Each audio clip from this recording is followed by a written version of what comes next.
Biden administration ordered to stop selling border wall materials after a Texas court intervened. Officials have been auctioning off parts of the wall since at least 2023 after halting construction back in 2021. President-elect Trump slamming the sales. He calls them almost criminal, saying taxpayers will pay double to rebuild it. Texas Attorney General Ken Paxton calls this a victory for border security. Trump's incoming border czar, Tom Homan, also reacting. Watch. The courts have ordered them to stop, and it's disgusting that they're going to take that border wall, which like you just said, we pay top dollar for, and selling it for pennies on the dollar. Now we got to rebuy it. It's ridiculous.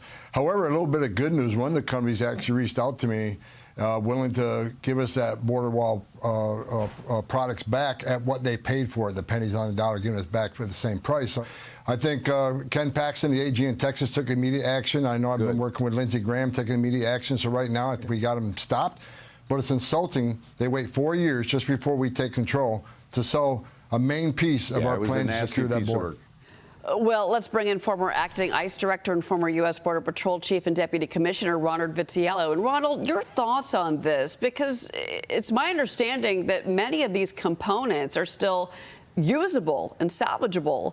And as we know, President Trump, and of course with the help of Texas in particular, wants to build the wall, finish the wall in many parts.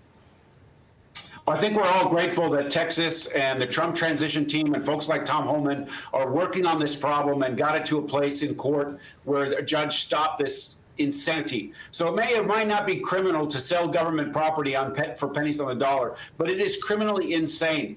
The Biden administration lost this election. Biden-Harris lost this election in large part because of what they did on the border, their feckless policies in ripping all the control levels down, including stopping building the wall on day one, which really hurt the operations of the Border Patrol. In the early days of the Biden administration, they were frozen in place as it related to border wall construction projects, even previously approved construction projects where agents, instead of patrolling the border, seizing drugs, saving people from human trafficking, had to guard open spaces on the wall because the Biden administration put a wrench in all of the construction progress on day one. Now, right before the transition, they're taking what the taxpayers' money was used. Congress appropriated this money. That means it's taxpayers' money to construct these pieces, have them delivered on site at the border, and they're trying to sell them, knowing full well that the new president is going to want to reinstall wall panels and continue the work that they did in Trump 1.0. It is criminally insane. Yeah, well, and that is exactly why, this is becoming a legal issue. Let's talk about Mexico, because what they're doing now is they're developing an app to help illegal migrants living in the United States. So it would alert families and American consulates if they are facing deportation. It's called Alert Button. They're expected to debut it next month. It allows any illegal migrant with questions to contact a call center set up by the Mexican government. Now, all of this is in response to President-elect Trump's promise of mass deportations on day one of his new administration. Texas Department of Public Safety Lieutenant Cristobal Olivares shared this disturbing story. 2 little girls, they were 5 and 9, they were found abandoned in Eagle Pass by a smuggler who fled back to Mexico. They were left with only a note and an address. They've since been put in Border Patrol custody. Ronald, give us your reaction to this, in particular, this move by Mexico and this app. Well, your heart goes out to these little kids, and it just gives you an example of how people are exploited and how ruthless smugglers can be to leave little children out in the brush like that. It's a terrible thing. It's happened by the tens of thousands, hundreds of thousands under the Biden administration. With regard to Mexico and this app, they need to do more domestically than to worry about the people that are in the United States that are also part of Mexico that they're about to be deported. Mexico and our relationship with Mexico is complex. It's complementary at times, but this is an area in which, because of the leverage that they know is going to be applied to them, our economies are inextricably linked.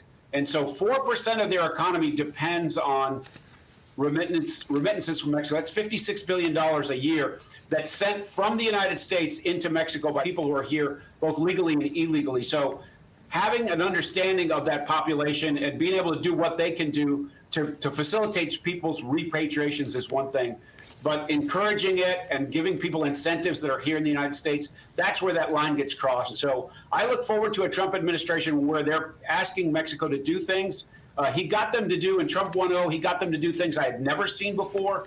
It ended up to be a good relationship in regards to its effectiveness in operations. I look forward to day one in the Trump 2.0, in which Mexico becomes a full partner in sharing the responsibility. Hey, if they don't, well, the economic power that we wield in this discussion and in the hemisphere will have to be used against them, because we cannot continue to have this chaos at the border. And we're not going to outsource this problem to Mexico. They certainly share a responsibility to protect their own citizens, both at the line and in the country. And they're being threatened with tariffs. And that is why this app is an interesting move by the Mexican government, whether or not they're trying to help keep these migrants in the United States, I think, is my question mark. We'll know when we get more details about what the app is actually offering to them. I want to ask you about this. Tesla chief Elon Musk is calling for reform to the H1B visa program.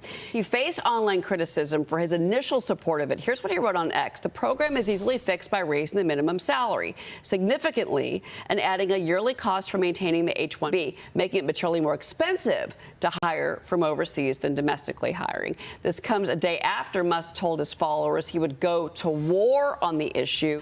So some folks online are arguing that these visas take jobs from Americans. Others say they're essential to attract top talent and boost innovation. Now, President-elect Trump also supporting H-1B visas. He told the Post, New York Post, quote, "I've always liked the visas. I've always been in favor of the visas. That's why we have them. I have many H-1B visas on my properties.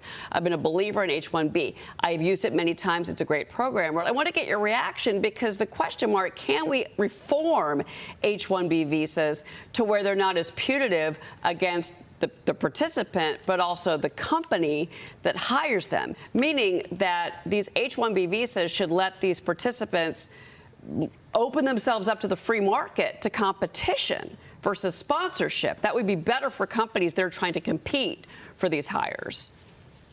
That's a very good point, Cheryl. You have the richest man on the planet, and you have the incoming president-elect both saying what?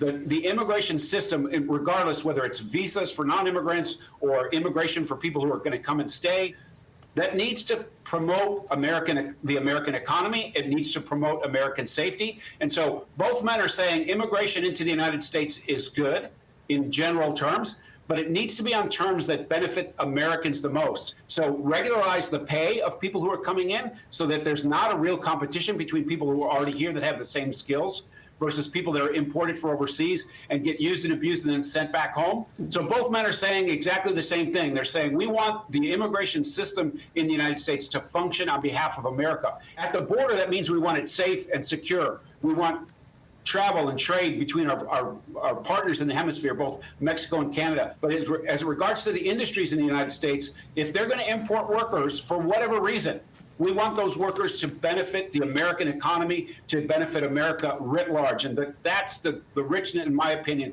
of this discussion. Both men are leaning in on saying, yes, immigration is a big part of our economy, but let's make sure that that economy works for every American, not just the people who are benefiting from these programs. So sad when we lose people from Harvard, MIT, from the greatest schools, and lesser schools that are phenomenal schools also. What I want to do and what I will do is you graduate from a college, I think you should get automatically, as part of your diploma, a green card to be able to stay in this country. And that includes junior colleges, too. I know of stories where people graduated from a top college or from a college, and they desperately wanted to stay here. They had a plan for a company, a concept, and they can't. They go back to India, they go back to China, they do the same basic company in those places, and they become multi-billionaires employing thousands and thousands of people, and it could have been done here.